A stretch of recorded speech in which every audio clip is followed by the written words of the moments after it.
Hello everyone, welcome. Session 23 के exercises रह गए हैं, उसे कंप्लीट करते हैं। स्टार्ट करते हैं using the words. Can you pronounce the words? 1 benign, benignity, benignant और benignancy. Benign is an adjective, इसका सिनोनिम है हमारे पास benignity which is also an adjective. इन दोनों का मतलब होता है काइंडली, गुड नेचर्ड। ठीक है। बिनाइन का नाउन फॉर्म हो गया बेनिग्निटी, इसका मतलब होता है काइंडनेस। और बेनिग्नेंट का नाउन हो गया, बेनिग्नेंट का नाउन हो गया बेनिग्नेंसी। ठीक है। The quality of being kind and gentle. एक नाउन को डिफाइन करने के लिए नाउन फ्रेज का यूज करते हैं, और एक एडजेक्टिव को डिफाइन करने के लिए हम डिस्क्रिप्टिव फ्रेज कह लीजिए या फिर उसको एडजेक्टिव फ्रेज कह लीजिए, उसका यूज करते हैं। ठीक है। तो बेनिग्नेंसी का हो जाएगा the quality of being kind and gentle. ठीक है। बेनेडिक्शन और बेनेडिक्ट्री। ठीक है। बीन मतलब हो गया वेल, डिक मतलब टू से, तो benediction is a blessing, it's a noun. Saying good तो उसकी इटिमोलॉजिकल मीनिंग हो गई, वर्ड्स को हम एक्चुअल मीनिंग के लिए यूज करते हैं। तो बेनेडिक्शन हो गया अ ब्लेसिंग, और बेनेडिक्ट्री हो जाएगा क्योंकि ये एक एडजेक्टिव है। ORY यहाँ पर as an adjective forming suffix use हुआ है। वैसे ORY नाउन भी होता है, लेकिन यहाँ पर एडजेक्टिव है, तो बेनेडिक्ट्री हो गया of the nature of blessings या फिर रिलेटिंग टू ब्लेसिंग्स। समहाउ मुझे एक एडजेक्टिव को डिफाइन करने के लिए एक एडजेक्टिव फ्रेज का यूज करना है। ठीक है। क्या होता है एडजेक्टिव फ्रेज? एडजेक्टिव फ्रेजेस ये मेरे पास रेन एंड मार्टिन है। आप मुझे थोड़ा सा टाइम दीजिए, आप मुझे 10 मिनट दीजिए, मैं आपको आपके टाइम का वर्थ दूंगा, ये मेरा वादा है। ठीक है। देखिए, किसी भी एडजेक्टिव को डिफाइन करने के लिए हम एडजेक्टिव फ्रेजेस का यूज़ करते हैं। नाउन की डेफिनेशन थोड़ी स्ट्रेट फॉरवर्ड होती है। हमने अगर किसी क्वालिटी को नाम दिया तो हम उसको डिफाइन करते हैं द क्वालिटी ऑफ डैश। अगर हमने किसी एक्ट को नाम दिया है तो हम डिफाइन करते हैं एन एक्ट ऑफ डैश। अगर हमने किसी पर्सन को नाम दिया है तो समवन, समबडी, या फिर वन हु, या फिर द पर्सन हु, उसके बाद हमारी डेफिनेशन चलती है। ठीक है। एडजेक्टिव को भी डिफाइन करना बहुत आसान होता है। मैं आपको इस तरह से समझाऊंगा कि आप आज के बाद अपने एडजेक्टिव्स को खुद ही डिफाइन कर पाएंगे। ठीक है। आप क्या चाहते हैं कि आपको कोई वर्ड्स डिफाइन करके दे? नहीं, आपके अंदर खुद ये एबिलिटी होनी चाहिए कि आप वर्ड्स को उसके पार्ट्स ऑफ स्पीच के अकॉर्डिंग खुद ही डिफाइन कर सकें। ठीक है। हम एक एडजेक्टिव को डिफाइन करने के लिए एडजेक्टिव फ्रेज का यूज करते हैं। It is nothing but a descriptive phrase.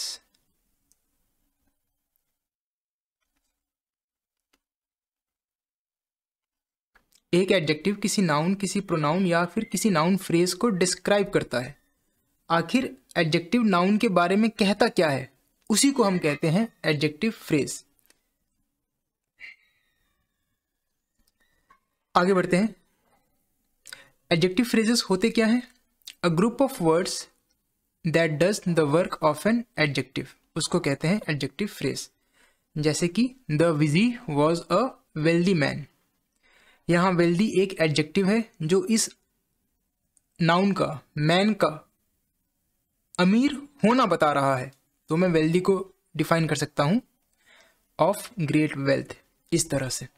इस पूरे सेंटेंस को मैं कह सकता हूँ the vizier was a man of great wealth. तो वेल्थ को मैंने डिफाइन किया as an adjective of great wealth से, या फिर इसको मैं ऐसे भी कह सकता हूँ हैविंग ग्रेट वेल्थ, या फिर having a lot of money.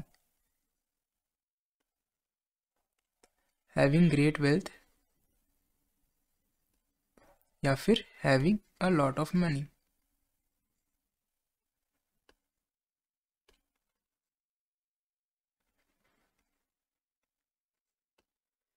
Okay. इसी तरह से हमारे पास दूसरा सेंटेंस है the magistrate was a kind man. यहाँ काइंड एडजेक्टिव, काइंड मैन का काइंडली नेचर का होना बता रहा है, तो मैं काइंड को डिफाइन करूंगा विथ अ काइंडली नेचर इस तरह से। ओके, इस पूरे सेंटेंस को मैं लिख सकता हूं, the magistrate was a man with a kindly nature. ठीक है, यहां पर एडजेक्टिव काइंड मैन का काइंडली नेचर का होना बता रहा है। एक एडजेक्टिव नाउन के बारे में क्या बता रहा है, वही होता है हमारा एडजेक्टिव फ्रेज। करेक्ट। आगे बढ़ते हैं, सेंटेंस नंबर 3 देखते हैं। The chief lived in a stone house. यहां पर एडजेक्टिव स्टोन, हाउस का, स्टोन का बना हुआ होना बता रहा है, तो मैं स्टोन को डिफाइन कर सकता हूं bye using an adjective phrase built of stone. ठीक है, तो इस पूरे लाइन को मैं लिख सकता हूं, the chief lived in a house built of stone. आगे बढ़ते हैं, डेफिनेशन क्या होती है एडजेक्टिव फ्रेज की? N adjective phrase is a group of words that does the work of an adjective. यहाँ पर कुछ हमारे पास एडजेक्टिव्स दिए गए हैं कंटेक्स्ट में, और उसके अकॉर्डिंग हमने एडजेक्टिव फ्रेजेस को फॉर्म किया है। आइए 2-4 देखते हैं। आपको ना चीज़ों के साथ यूज टू होना है। देखिए, ग्रामर आपको करते करते आएगी। एडजेक्टिव्स देखते हैं। अ गोल्डन क्राउन, यहाँ पर एडजेक्टिव गोल्डन, इस क्राउन का, गोल्ड का बना हुआ होना बता रहा है, तो मैं गोल्डन को डिफाइन कर सकता हूं with an adjective phrase made of gold. Correct. इस पूरे लाइन को मैं लिख सकता हूं, a crown made of gold. ठीक है। अ पर्पल क्लोक, क्लोक क्या होता है? क्लोक एक तरह का गारमेंट है, वो देखने में ऐसा होता है। ठीक है, इसको कहते हैं क्लोक। तो हमारे पास है अ पर्पल क्लोक। यहां पर पर्पल, क्लोक का पर्पल रंग का होना बता रहा है, तो मैं पर्पल को डिफाइन कर सकता हूं ऑफ पर्पल कलर। इस तरह से इस पूरे लाइन को मैं लिखूंगा, अ क्लोक ऑफ पर्पल कलर। ठीक है। इसी तरह से अ वाइट एलिफेंट, बताइए यहां पर वाइट क्या बता रहा है? यहां पर वाइट एलिफेंट की स्किन का सफेद होना बता रहा है।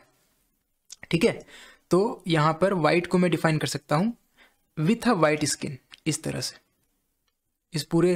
इस पूरी लाइन को मैं लिखूंगा, an elephant with a white skin. ठीक है, कंटेक्स्ट के अकॉर्डिंग मैंने एडजेक्टिव को डिफाइन किया है। ठीक है।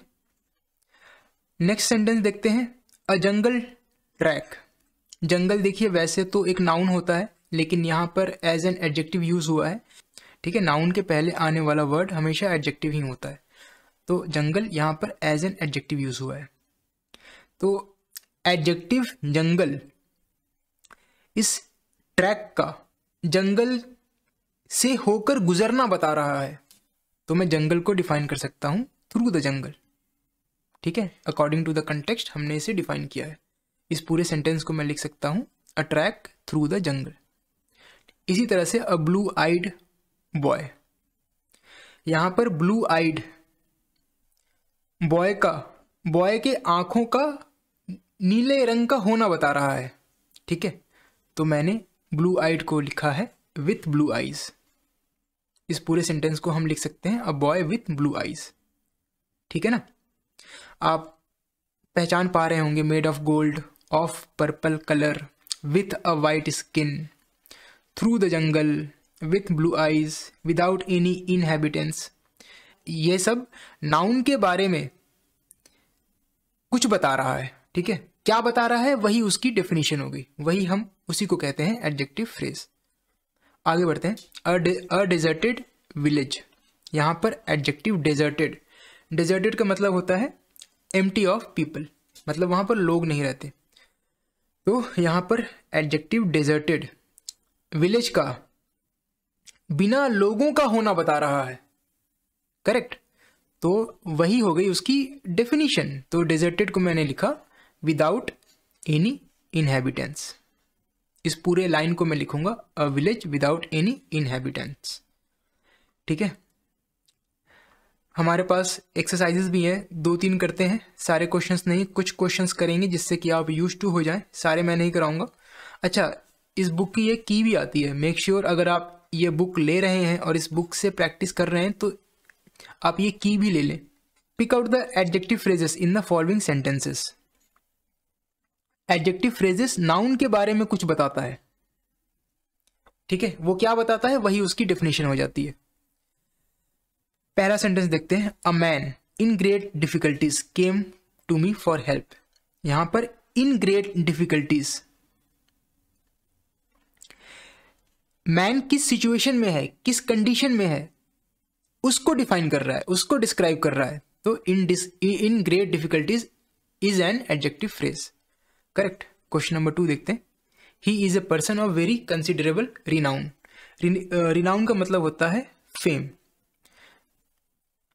तो यहां पर ऑफ वेरी कंसिडरेबल रिनाउन, ये पर्सन का फेमस होना बता रहा है, पर्सन के बारे में कुछ बता रहा है।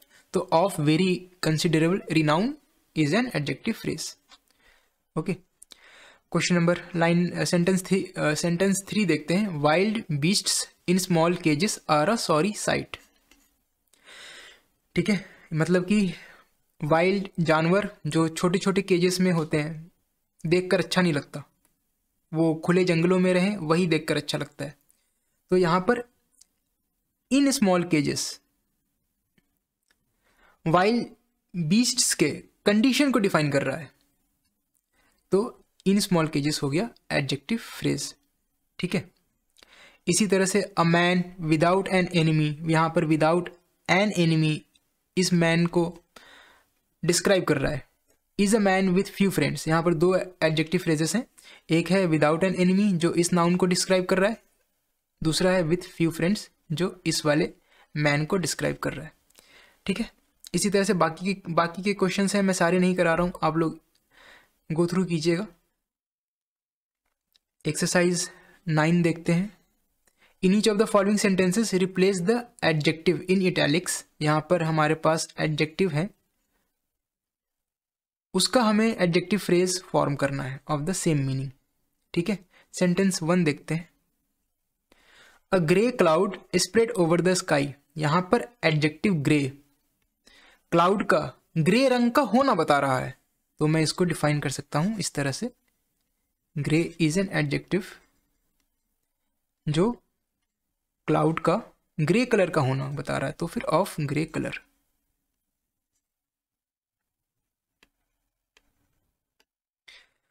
कितना आसान है। आखिर एडजेक्टिव नाउन के बारे में क्या बता रहा है उसी को लिख दीजिए, वही होता है हमारा एडजेक्टिव फ्रेज।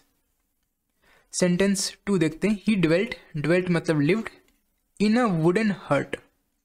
यहां पर एडजेक्टिव वुडन, हर्ट का लकड़ी का बना हुआ होना बता रहा है। तो वुडन एडजेक्टिव को मैं डिफाइन कर सकता हूं built of would. Wooden adjective, हमेशा वर्ड्स को उसके पार्ट्स ऑफ स्पीच के साथ लिखें और पार्ट्स ऑफ स्पीच के साथ ही पढ़ें। इसका हो जाएगा बिल्ट ऑफ वुड।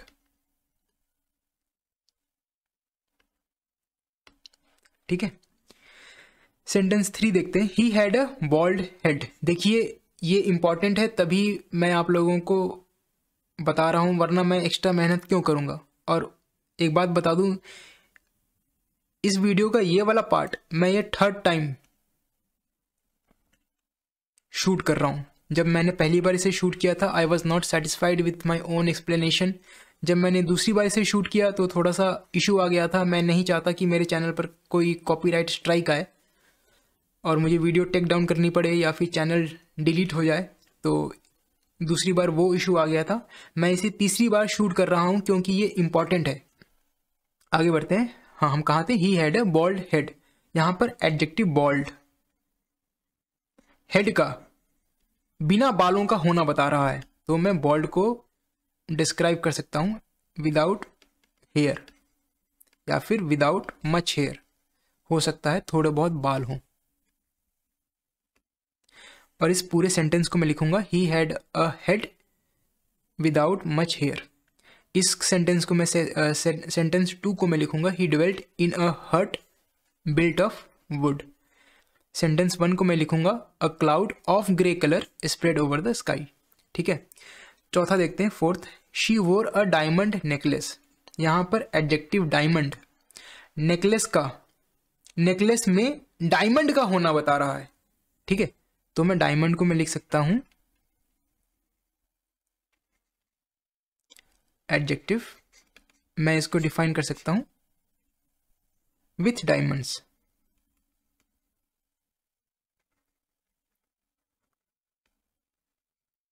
ठीक है, नेकलेस में डायमंड्स लगे हुए हैं ना, पूरा का पूरा नेकलेस तो डायमंड का नहीं बना हुआ। ठीक है, तो विथ डायमंड्स, इस पूरे सेंटेंस को मैं लिख सकता हूं, शी वोर a necklace set with diamonds. ठीक है,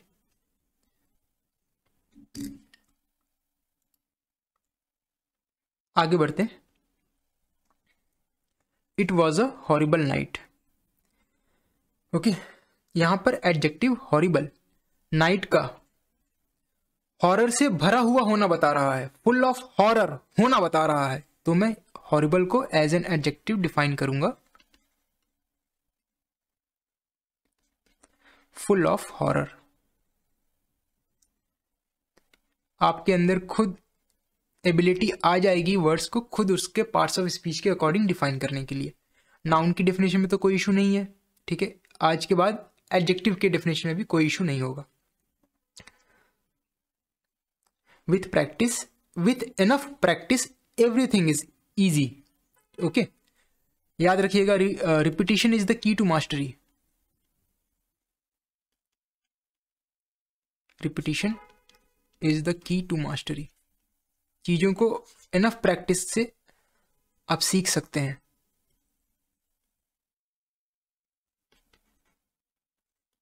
जिसने ज्यादा प्रैक्टिस की है उसका कंसेप्ट डेफिनेटली ज्यादा क्लियर होगा। सेंटेंस 6 देखते हैं। They went by Siberian railway. Siberia एक जियोग्राफिकल रीजन है रशिया में। यहां पर एडजेक्टिव सिबेरियन,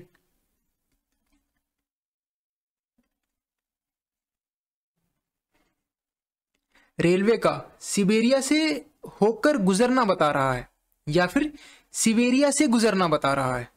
ठीक है, तो सिबेरियन का को मैं डिफाइन कर सकता हूं, running through Siberia.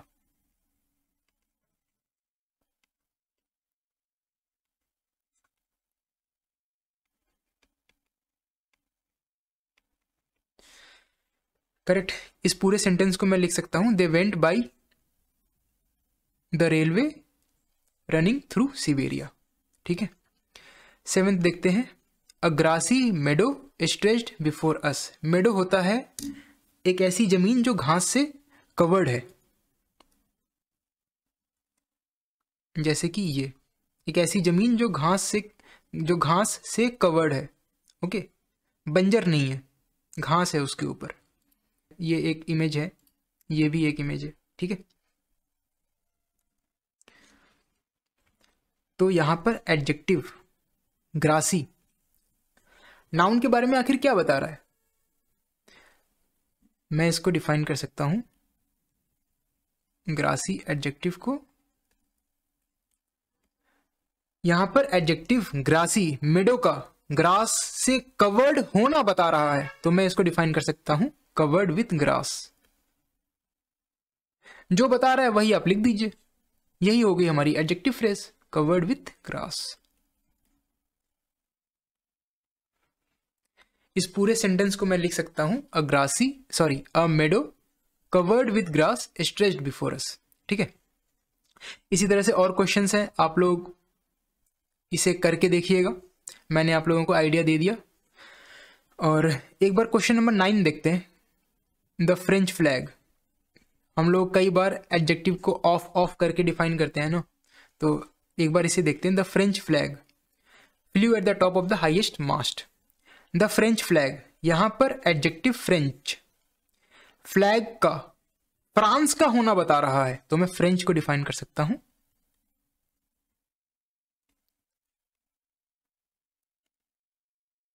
Of France. ठीक है, यहां पर दो एडजेक्टिव्स हैं, एक ये भी है हाईएस्ट मास्ट। मास्ट होता है हमारे पास फ्लैग पोल, फ्लैग पोल। यहां पर एडजेक्टिव हाईएस्ट, उस फ्लैग पोल का ग्रेटेस्ट हाइट का होना बता रहा है, सबसे ऊंची हाइट का होना बता रहा है, तो मैं हाईएस्ट को डिफाइन कर सकता हूं,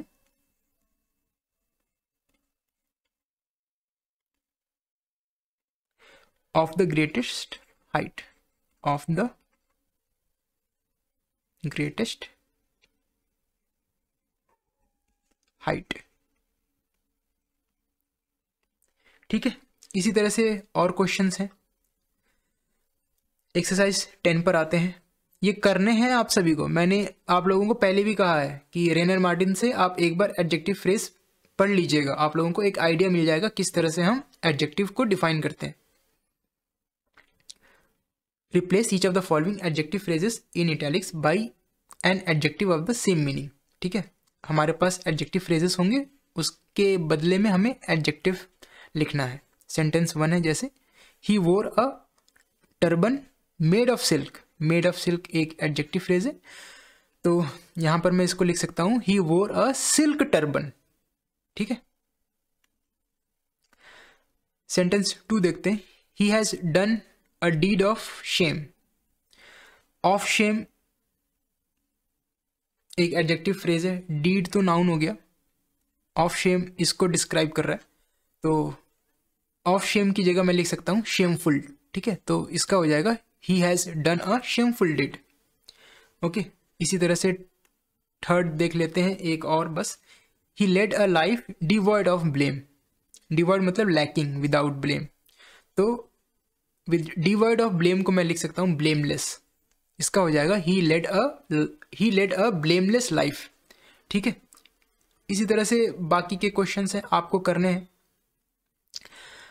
अच्छा, जिस तरह से एडजेक्टिव फ्रेजेस होते हैं उसी तरह से एडवर्ब फ्रेजेस भी होते हैं, कभी हम इसे भी देखेंगे। आज के लिए बस इतना ही। जैसे यहाँ पर लिखा हुआ है, रामा रैन क्विकली। अब एडजेक्टिव नाउन के बारे में कुछ बताता था या फिर प्रोनाउन या नाउन फ्रेज के बारे में कुछ बताता था, क्या बताता था, वही हो गई हमारी एडजेक्टिव फ्रेज, वही हो गया हमारा एडजेक्टिव फ्रेज।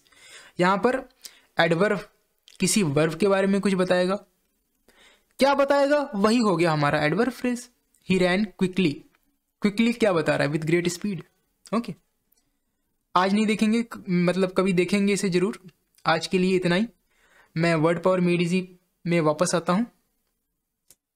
ठीक है, हाँ, तो मैं ये बता रहा था, बेनेडिक्शन हो गया ब्लेसिंग, बेनेडिक्टरी हो गया रिलेटिंग टू ब्लेसिंग या फिर of the nature of blessing. Okay, आगे बढ़ते हैं। Beneficent, beneficence, benefactor, benefaction और बेनिफिशियरी। बीन का मतलब होता है वेल, पिक का मतलब हो गया टू डू, और ई एन टी यहाँ पर एक एडजेक्टिव फॉर्मिंग सफिक्स है, तो हमें एक एडजेक्टिव फ्रेज चाहिए, तो इसका हो जाएगा डूइंग गुड। ओके, समझिए, अभी भी हमने पढ़ा एक एडजेक्टिव फ्रेज, एक एडजेक्टिव को कैसे हम एक एडजेक्टिव फ्रेज से डिफाइन करेंगे। बेनिफिशियंस हो गया act of doing good, okay, या फिर the quality of doing good. Benefactor O R as are as a नाउन सफिक्स, यहाँ पर ये नाउन है, ये भी नाउन था, the quality of doing good या फिर एक्ट ऑफ डूइंग गुड। और benefactor O R are as a नाउन सफिक्स यहाँ पर उस पर्सन को बताता है। ठीक है, तो अच्छा काम करने वाला। बीन फैक्शन हो गया, ये भी एक नाउन है, लेकिन benefaction is a donation और अ गिफ्ट। और बेनिफिशियरी हो गया रेसिपेंट ऑफ हेल्प या फिर रेसिपेंट ऑफ मनी, जिसके लिए वो अच्छा काम किया गया है उसको कहेंगे बेनिफिशियरी। आगे बढ़ते हैं। बेनेवोलेंट, बीन इज वेल, वोलो मतलब विश, ई एन टी यहाँ पर एडजेक्टिव है, तो एक adjective suffix, E N T एक एडजेक्टिव सफिक्स है, तो एक एडजेक्टिव फ्रेज का यूज करेंगे। विशिंग वेल, ठीक है, आसान है ना, यूज टू हो गए तो फिर कितना आसान लग रहा है। बेनेवोलेंस, बेनेवोलेंस हो गया the quality of being benevolent. ठीक है, अच्छा मैं एक बात बता दूं, बेनेवोलेंट, बिनाइन और बेनिग्नेंट ये तीनों एक दूसरे के सिनोनिम है।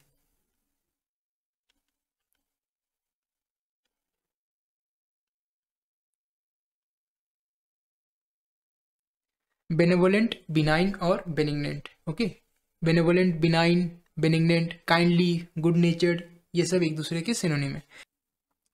बोनाफाइड, बोनाफाइड हो गया real, bona fide is an adjective. I need some space over here.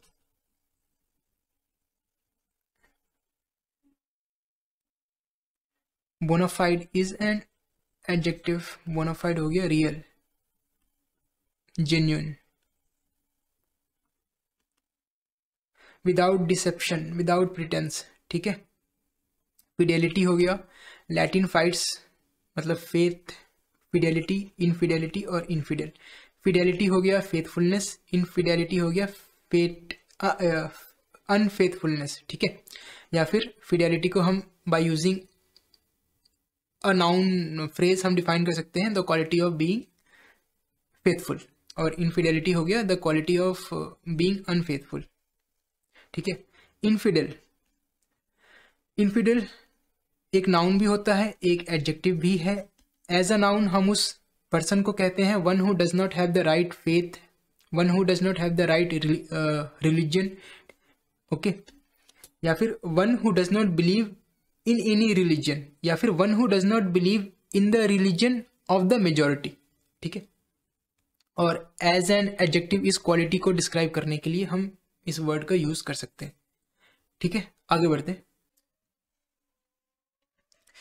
Dictatorial, AL is an adjective forming suffix, dictatorial is an adjective, इसका मतलब होता है of dictator,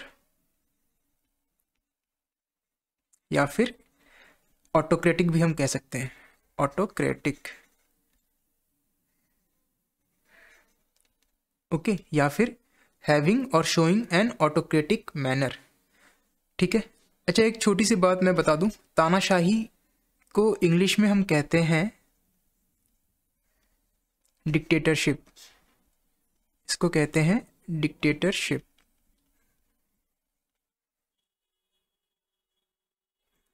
of dictatorial, sorry of dictator को हम हिंदी में कहेंगे तानाशाह का,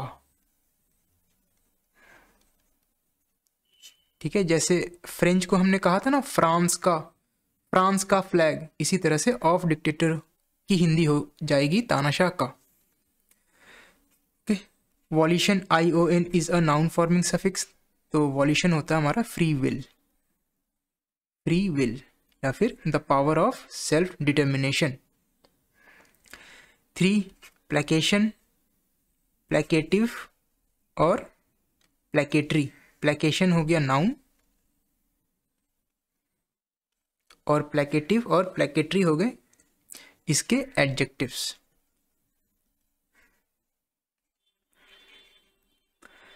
प्लेकेशन हो गया क्योंकि ये नाउन है तो एक्ट ऑफ पैसिफाइंग, या फिर act of turning hostility into friendly feelings. और प्लेकेटिव हो गया टेंडिंग टू, ये हो गया एक्ट ऑफ। और एडजेक्टिव को हम डिफाइन करते हैं टेंडिंग टू या फिर रिलेटिंग टू, ओके। तो एडजेक्टिव ये हो जाएगा टेंडिंग टू पैसिफाई, या फिर टेंडिंग टू सूद, या फिर tending to change hostility to friendliness, ठीक है। टेंडिंग टू का मतलब होता है, टेंडिंग का मतलब होता है possessing or displaying a particular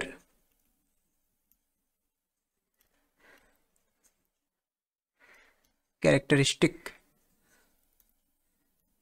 ये उस कैरेक्टरिस्टिक का होना बताता है, कैरेक्टरिस्टिक, ठीक है। प्लेकेटिव और प्लेकेटरी दोनों ही प्लेकेशन के एडजेक्टिव हैं, ठीक है। आगे बढ़ते हैं। प्लेकेबल और इम्प्लेकेबल, ये दोनों हो गए हमारे एडजेक्टिव। और प्लेकेबिलिटी हो गया प्लेकेबल का नाउन, और इम्प्लेकेबिलिटी हो गया इम्प्लेकेबल का नाउन।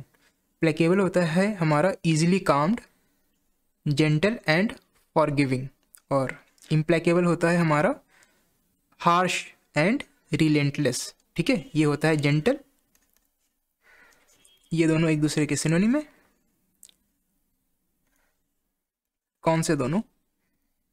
प्लेकेबल और इम्प्लेकेबल। प्लेकेबल हो गया जेंटल, तो इम्प्लेकेबल हो गया हार्श, ठीक है। प्लेकेबल को हम कह सकते हैं फॉरगिविंग और इम्प्लेकेबल को रिलेंटलेस। तो प्लेकेबल हो गया जेंटल एंड फॉरगिविंग या फिर इजीली काम्ड, और इम्प्लेकेबल हो गया हार्श एंड रिलेंटलेस। और प्लेकेबल को हम ऐसा भी कह सकते हैं by using an adjective phrase able to be soothed और पैसिफाइड, ठीक है। और प्लेकेबिलिटी हो गया the quality of being easily calmed या फिर the quality of being gentle. और इम्प्लेकेबल हो गया the quality of being harsh, the quality of being relentless. Placid और प्लेसिडिटी,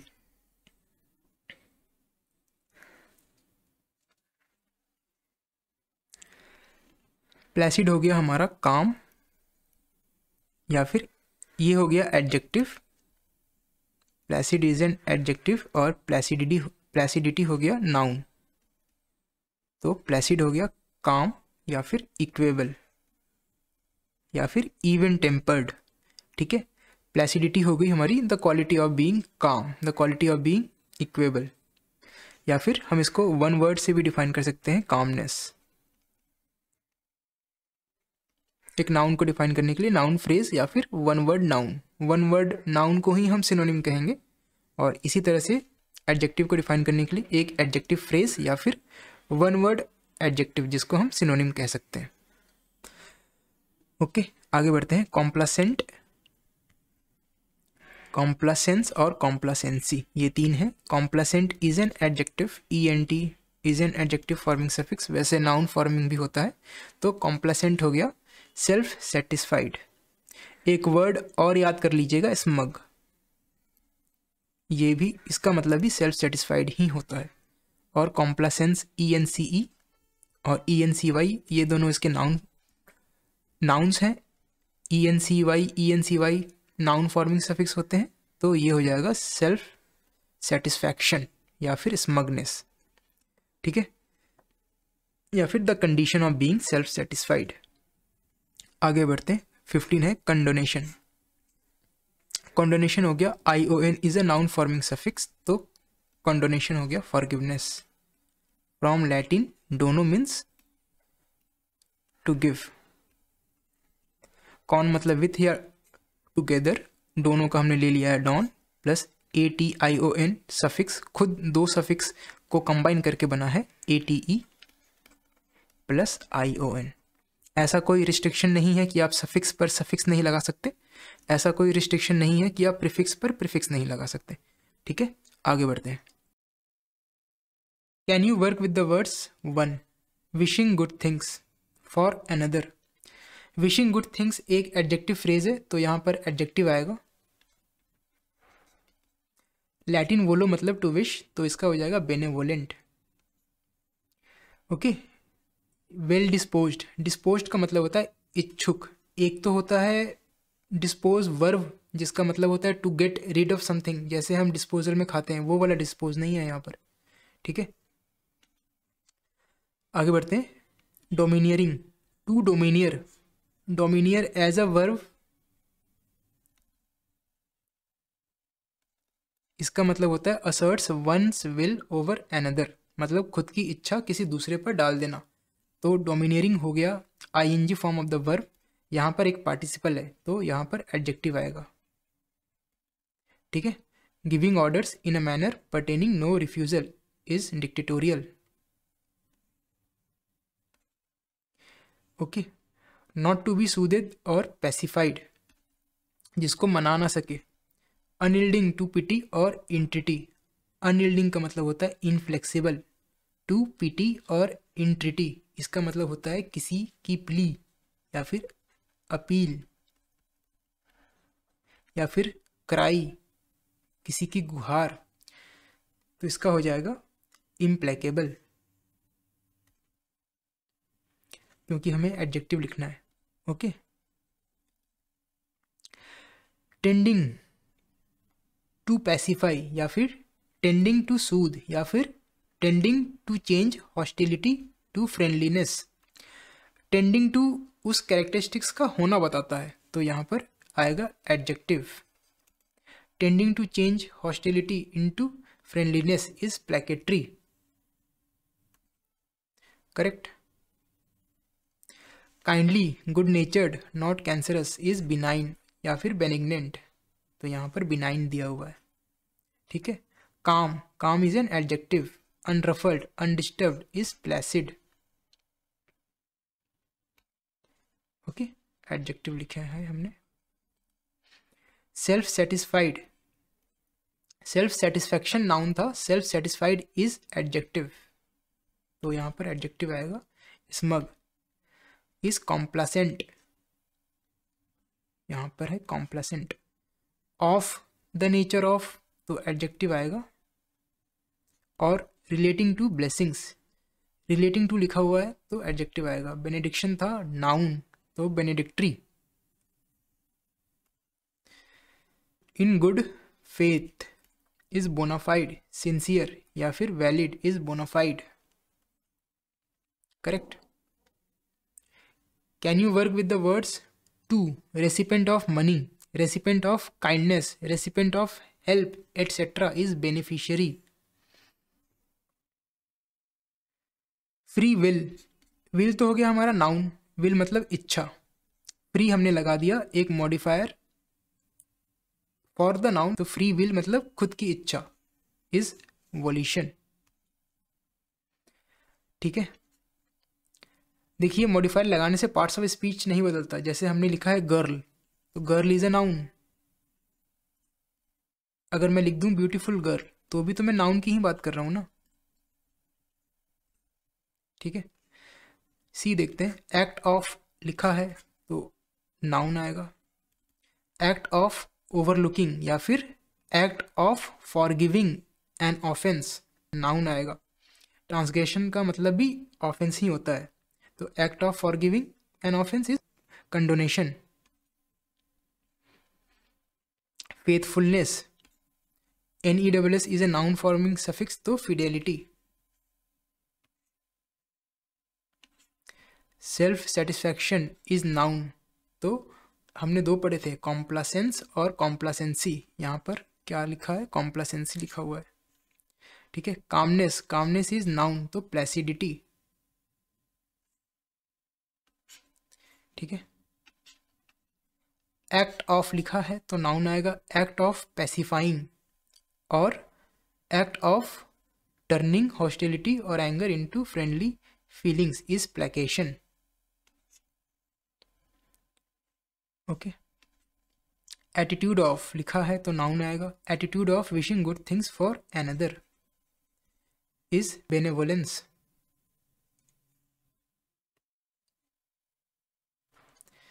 फेथलेसनेस इज इनफिडेलिटी, ठीक है। Good deed, deed is a noun, ठीक है। गुड डीड मतलब अच्छा काम, तो बीनफैक्शन या फिर एक्ट ऑफ चैरिटी और act of kindness. Do you understand the words, ये आप लोगों का होमवर्क है, इसमें बस यस नो करना है। Are benedictions given in houses of worship, yes. Is it pleasant to be the recipient of a beneficent act, yes, ठीक है। Do you understand the words, same है या ऑपोजिट है। बिनाइन इज हेटफुल, ऑपोजिट, ये भी आप लोगों का होमवर्क है, इसमें मुझे कुछ नहीं बताना, ओके। आगे बढ़ते हैं। Can you recall the words. Tending to give orders, tending to लिखा हुआ है तो एडजेक्टिव आएगा, तो इसका हो जाएगा dictatorial.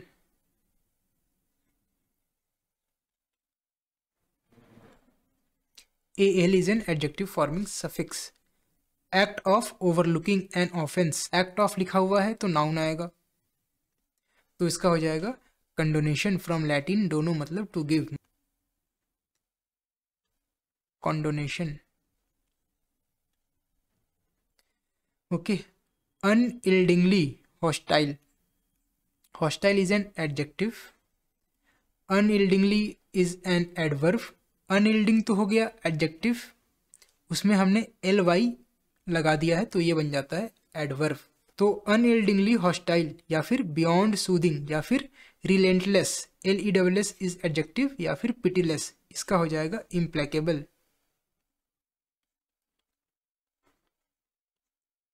ABLE is an adjective forming suffix. Okay, intended लिखा हुआ है तो एडजेक्टिव आएगा। इंटेंडेड टू सूद और पैसिफाई इज, हमने दो पढ़े थे, प्लेकेटिव और प्लेकेटरी।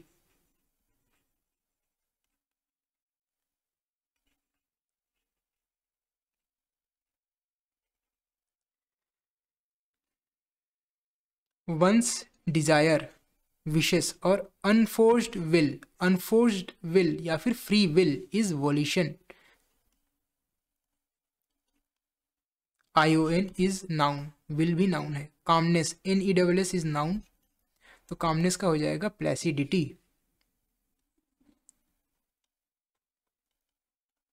प्लेसिड नहीं लिखेंगे क्योंकि प्लेसिड एडजेक्टिव है, काम होता तो लिखते।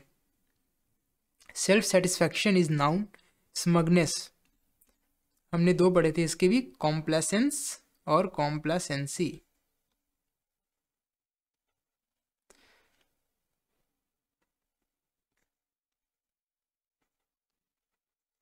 लैटिन प्लैक मतलब प्लीज करना, अपीज करना, सूद करना, प्लेकेट करना, मनाना। ओके, non believer in the true religion is infidel. Non believer उस पर्सन की बात हो रही है, infidel is a noun, but it is also an adjective. इस कैरेक्टरिस्टिक्स को बताने के लिए भी हम इसका यूज कर सकते हैं। ठीक है, काइंडली इज एन एडजेक्टिव। वैसे ये एडवर्ब और एडजेक्टिव दोनों होता है, यहाँ पर एडजेक्टिव है, कैसे पता चला? डिस्पोज्ड तो एडजेक्टिव है ना, वेल इज एन एडवर्ब, तो well disposed is an adjective, यहाँ पर एडजेक्टिव आएगा। इज बिनाइन, बेनिग्नेंट या फिर benevolent.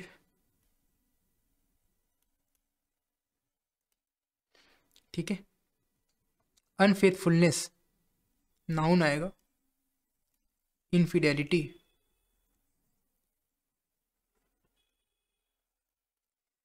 Involving a blessing, involving a blessing is a descriptive phrase, तो एडजेक्टिव आएगा।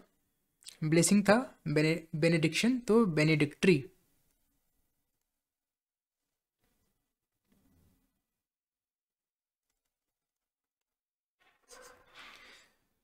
Doing something good, doing good is an adjective phrase, तो यहाँ पर एडजेक्टिव आएगा। डूइंग गुड और काइंड, तो beneficent.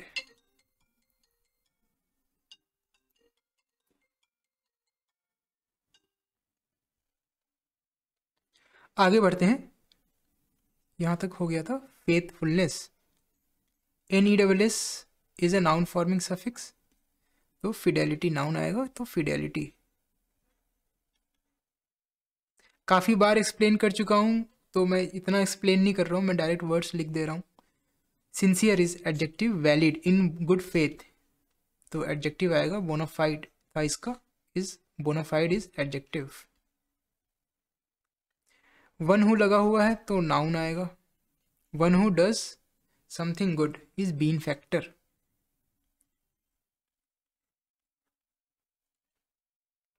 A kind of charitable deed, deed is a noun, तो been faction.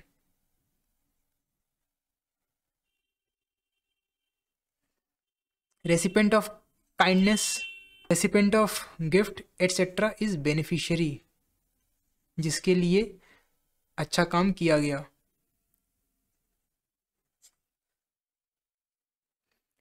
Able to be, able to B लिखा हुआ है तो एडजेक्टिव आएगा। एबल टू बी सूदेड और pacified is placable. Chapter review, do you recognise the words? To belittle is to disparage. ये सभी आप लोग पढ़ चुके हैं, मैं इसे नहीं करा रहा हूँ, ये आप लोगों का होमवर्क है। अगर आपको कभी लगता है कि मैं कोई वर्ड रिकॉल नहीं कर पा रहा हूँ, मतलब आप किसी वर्ड को रिकॉल नहीं कर पा रहे हैं, तो उसको हमने जहाँ पढ़ा है आप एक बार वहाँ पर जाकर के बुक में देख लीजिएगा। इसके बाद है कैन यू रिकॉग्नाइज रूट्स, ये भी हम पढ़ चुके हैं। ओके, आगे बढ़ते हैं। Teaser questions for the amateur etymologist. Keeping in mind the roots animus in equanimity, equanimity हमने देखा था, इसका मतलब होता था कामनेस ऑफ माइंड या फिर a calm state of mind. And magnus in Magnavox और magnify, can you combine these two roots to form a noun meaning etymologically largeness of mind. तो दो रूट्स हैं हमारे पास, एनिमस जिसका मतलब होता है माइंड, एंड मैग्नस, मैग्नस हो गया लार्ज। हमें एक नाउन बनाना है, जाहिर सी बात है नाउन बनाना है तो हम सफिक्स यूज़ करेंगे, जैसे कि ITYNESS। ओके, एक नाउन बनाइए मीनिंग लार्जनेस ऑफ माइंड। तो कोशिश करते हैं एनिमस और मैग्नस को कंबाइन करके। तो एक तरफ है एनिमस, दूसरी तरफ है मैग्नस, तो एनी मैग्निटी या फिर एनी मैग्नस नहीं बन रहा है, तो मैग्नैनिमसनेस, मैग्नैनिमिटी, ठीक है, बन गया।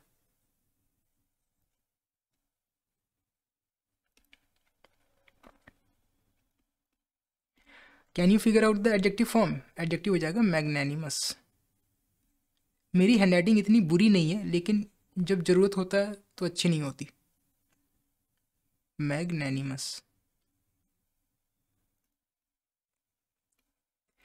मैग्नैनिमस का मतलब होता है काइंड, जेनरस एंड फॉरगिविंग, या फिर दयालु, उदार, क्षमाशील। और मैग्नैनिमिटी हो गया the quality of being magnanimous, मतलब the quality of being kind, the quality of being kind, generous and forgiving, ठीक है। If equilateral means equal sided, equilateral is an adjective, means equal sided, can you construct an adjective meaning two sided? Two के लिए हमारे पास root है by, तो इसका हो जाएगा by lateral.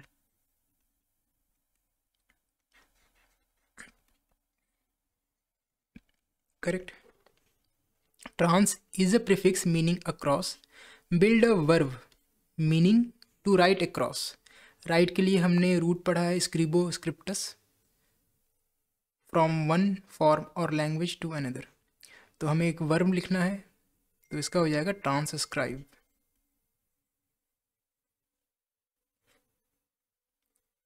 Okay, what is the noun derived from this verb is transcription.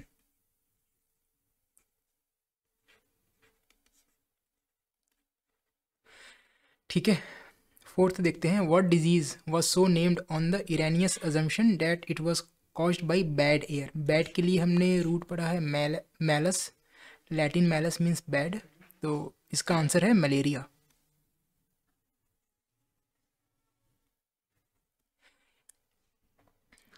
पहले ये अजम्पशन हुआ करता था, मैं नहीं बताऊंगा, आप लोगों को चैप्टर 18 में आंसर्स दिए गए, वहाँ पर जाकर के पढ़ना है, ठीक है। फिफ्थ आपका होमवर्क है, आंसर्स हैं चैप्टर 18 में, वहाँ पर जाकर के देख लीजिएगा और देखिएगा ज़रूर, क्योंकि वहाँ पर आप लोगों को कुछ मीनिंगफुल चीज़ें ही नॉर्मल लुइस ने बताई हैं, इग्नोर मत कीजिएगा इसे, ठीक है। End of session 23।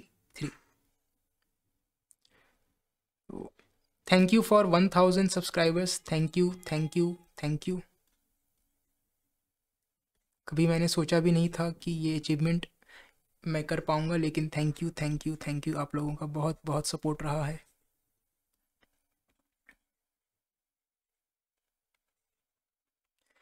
अगर वीडियो आप लोगों को अच्छी लगी है तो इसे लाइक ज़रूर कीजिएगा, और मेरी रिक्वेस्ट है कि इसे एक पर्सन तक शेयर कर दीजिएगा प्लीज़। और चैनल को अभी तक सब्सक्राइब नहीं किया है तो मेक श्योर टू सब्सक्राइब, और कमेंट में अपना फीडबैक देना ना भूलें। तो मिलते हैं अगले चैप्टर में, अगले सेशन में। आप लोगों ने मुझे इतना समय दिया, थैंक यू सो मच।